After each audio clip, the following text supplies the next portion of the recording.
Hi, Tim. What are you playing here?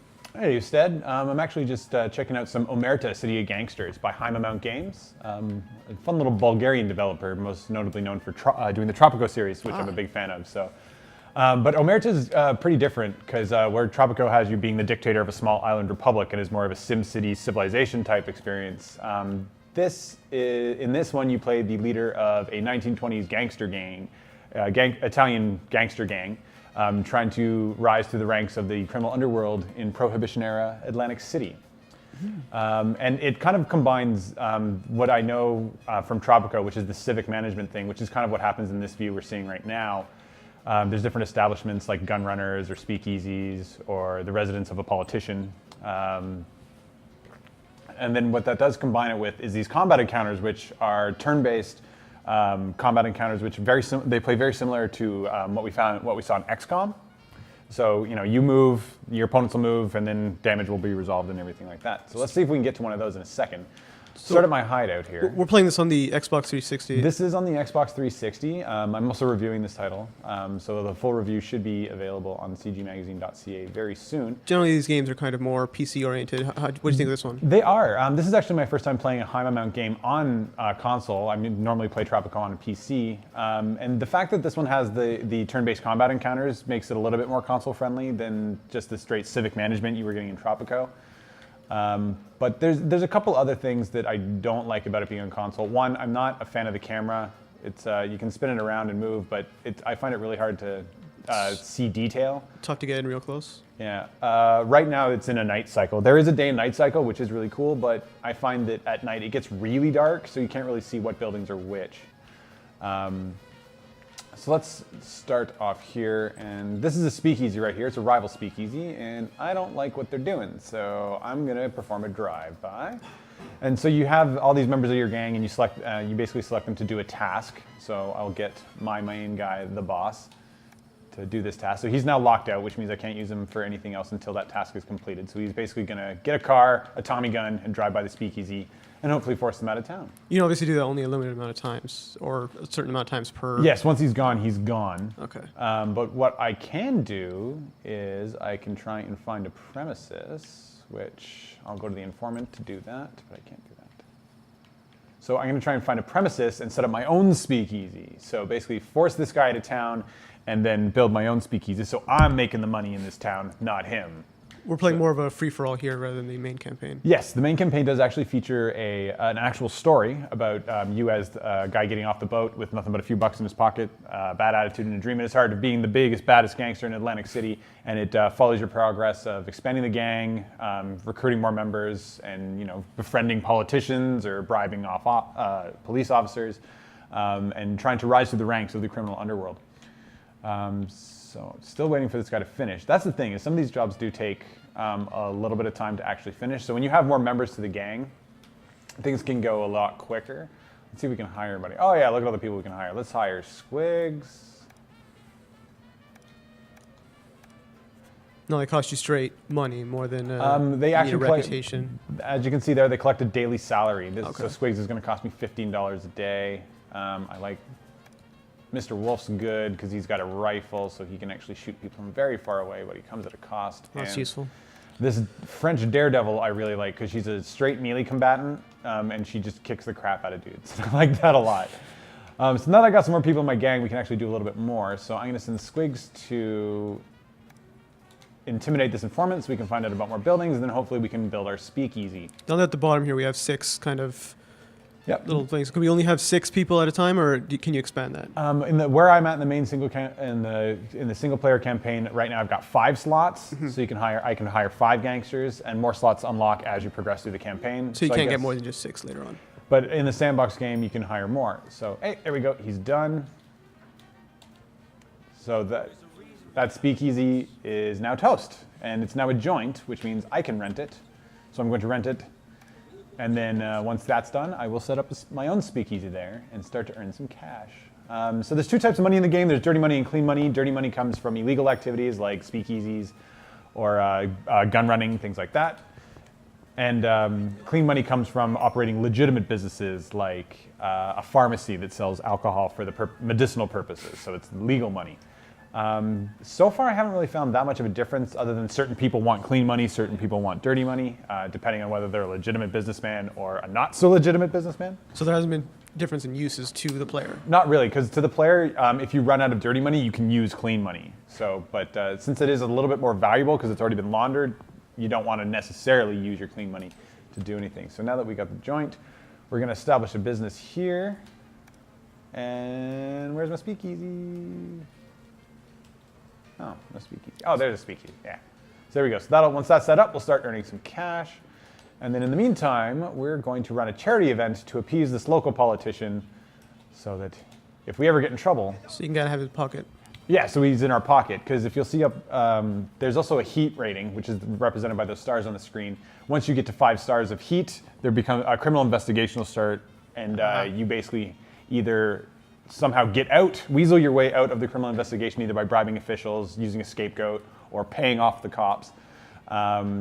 Or you go to jail, and if you go to jail, the game ends. Oh, you just kind of straight game over screen? Pretty much, but what it does is it allows you to reload your last save, so if you made a mistake, you can actually go back and do something else. So you don't have to start over.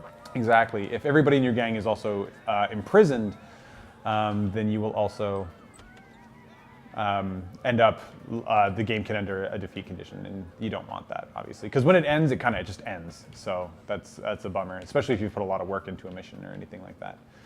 So it reminds me a lot of Tropico just in the way that you interact with the city and the way objectives are presented to you. And the interface is really similar to Tropico, but where it differs is in the combat encounters. And we're going to try and do one of those now. So there's a job list here where you can do various jobs which will earn you money or different resources throughout the game. So for example, let's see here. This guy's selling 10 liquor for $250. That's a good deal. So I'm going to send a guy to go buy that. Is there a cooldown on your kind of employees, rather?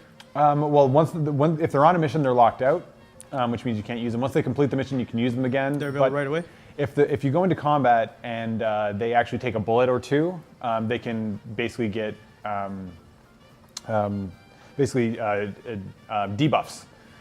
They won't have as many movement points or action points in combat because they're wounded or things like that. But those wounds heal over time. So if your whole gang is wounded, just wait a bit. And everything will be right as rain soon. So there we go. So the charity event went through. The politician is now pleased with me, and I completed the your star went job. up to 4. Exactly. So the more illegal actions you do, the higher your heat goes. Now how do you bring it back down? By bribing officials. Okay. So for example, that one guy we just impressed with our charity work. Let's go find him. That's the other thing. I find the map a little difficult to navigate. It's really hard to find a specific building you're looking for. There we go, the politician. So, Yeah, everything looks kind of the same. Yes. So I can extort him for money or use basically a get out of jail free card. But I don't want to use the get out of jail free card just yet. But maybe if we get a little bit more heat on us, like let's go intimidate this celebrity. Pull a scam. Yeah, let's do that. First, I got to lavish a gift. And I don't have enough dirty money to do that. So some things cost specific dirty Yeah, that's money. the thing. Everything costs money, so you really do have to manage the money you're bringing in with the money you're putting out. You can also really easily get yourself into a spot where you just have no money coming in, which kind of hinders you from progressing through the game.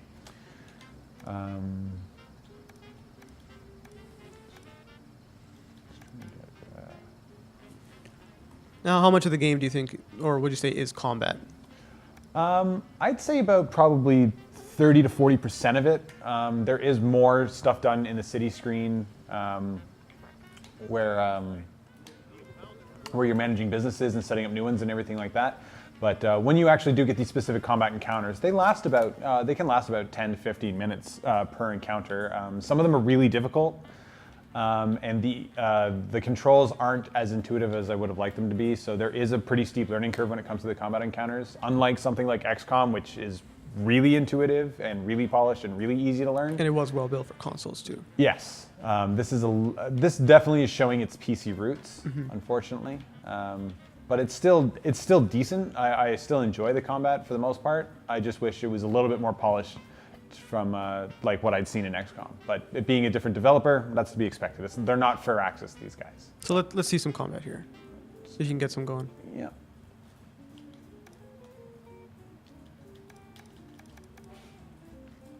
Nice fancy music.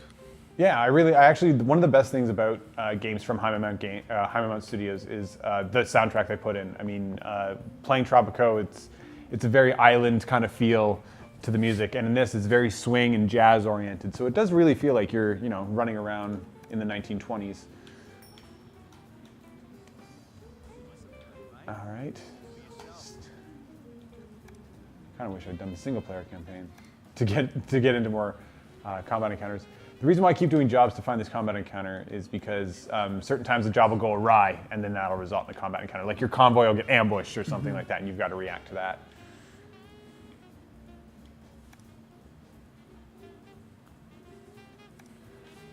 Now, do each of these employees of yours level up over time? They do. They actually have their own talents, which basically results in in-game actions or in-combat actions that cost you action points. So for example, Squigs here has a pistol as his main weapon, but his talent's his defensive stance. So when you use that, he basically will take less damage on a counterattack. And as you use your henchmen in more encounters, they will gain levels. And as you can see, other talents will be unlocked at level 4 and level 8. So the one thing I would have liked is to be able to change what kind of weapons your character uses, which so far I know you can do it, but so far I haven't found a way to actually get new weapons to equip. So I know that there is an option to equip, but I'm not really sure how you get new weapons because so far it hasn't been presented to me how you do that. But like I said, I'm still early on in the single player campaign, so I'm sure they'll explain it at some point. And another one of the, there we go, combat, yay. So finally. So see, we've been ambushed, and you can bypass it by using some of your firearms, or you can actually jump into combat. And once you assign the amount of gangsters that you're gonna have in combat, you can also auto-resolve the combat if you want, and it'll give you a percentage it'll give you a little percentage whether or not you'll succeed based on your loadout. Simulating the combat. Yeah, you can. If you want to focus more on the management aspects of the game, you can definitely skip the combat. But I really like the combat, so I want to get into that. So select our combat team. Only have 4, so we'll use all 4. See there, you can auto resolve, but we're not going to do that. We're actually going to play. See, there's an 80% chance of success. Yes, so I am confident that this will work out. All right, so I've got my guys. I've got the boss, Squigs, Daredevil, and Wolf. And these guys are actually currently unaware of me, so I'm just going to move a little bit closer. And like XCOM, you do want to pay close attention to cover, but it'll also tell you where, like these little crosshairs on my movement path will tell me where I can actually, if I go there, I can actually attack. So, because I'll have line of sight. So I'm just going to move here to attack. No bush. And then I'm going to use my pistol, precise shot, and fire away at this guy. So as you can see, I'm really far away, so I don't have a really good chance of hitting, so I missed, but that time I got him.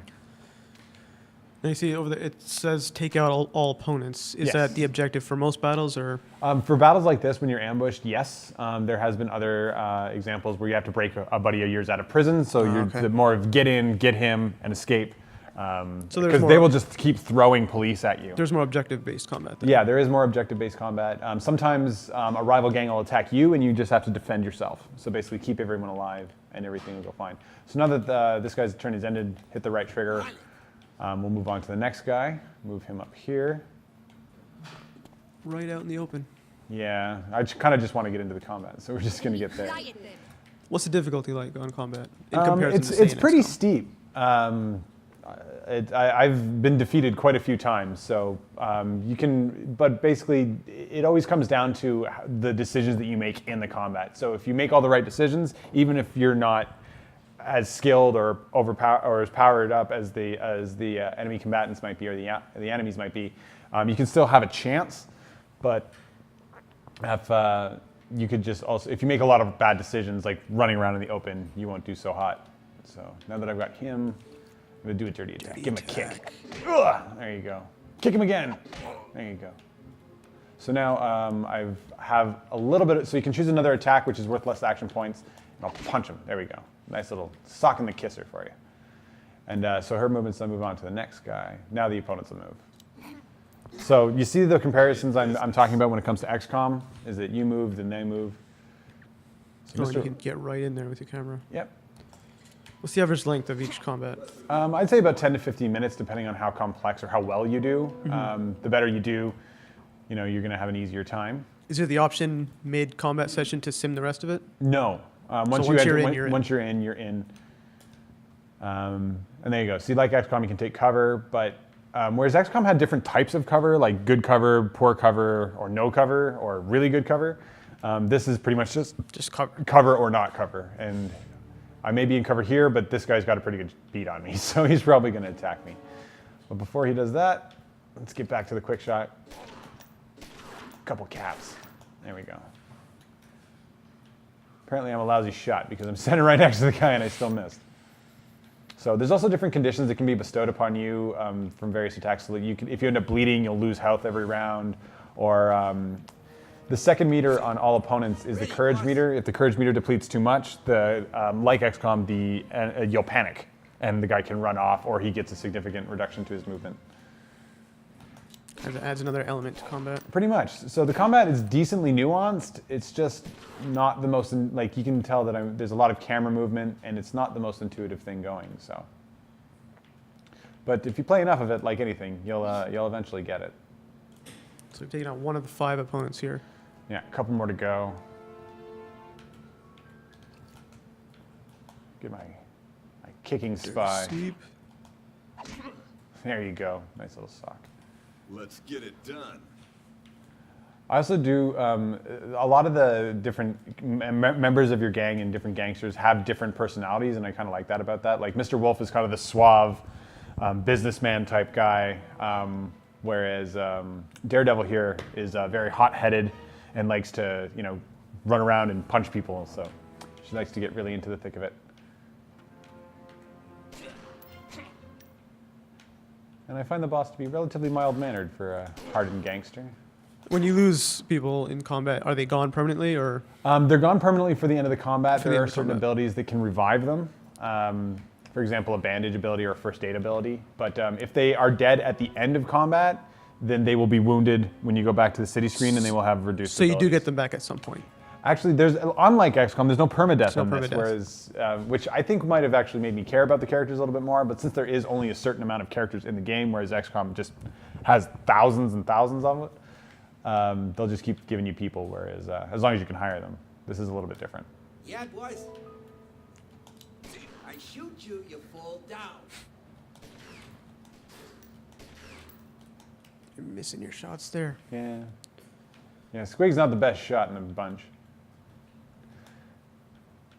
But anyway, so like the combat, like I said, the combat is decently nuanced. There is some depth there if you're really into strategy. But if you're looking for something, if you liked XCOM, this isn't nearly as polished. But if you're looking for something similar that is in a different setting, like if the sci-fi setting isn't for you, then check out Omerta City of Gangerss, because it's the same type of idea, but in a different setting.